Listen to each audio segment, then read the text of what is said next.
భయముతో నిన్ను అనుసరించుటకు, భయముతో తండ్రి మాకు కలిగిన వాటినన్నిటిని కూడా నీ ముందు నిలుపుకొనక, ఏమీ లేనటువంటి స్థితిని నీ ముందు నిలుపుకొని గొప్పగా మేము దీవించబడినట్లు మా హృదయాలలో తండ్రి ఈ స్థితిని మాకు నిలువ చేయమని, మా యొక్క బలము, మా యొక్క కీర్తి ఏది కూడా నీ ముందు మమ్మల్ని నిల్వ చేయక నీ ముందు త్రోసివేయబడుతూ ఉన్నది.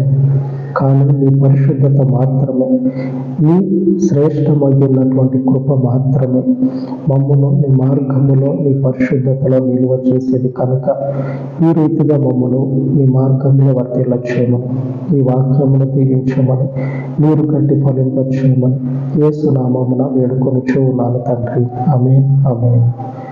ఉన్నతుడైన దేవుని కృప నిత్యము మనకు తోడుగా ఉండును గాక. ఆమేన్, ఆమేన్.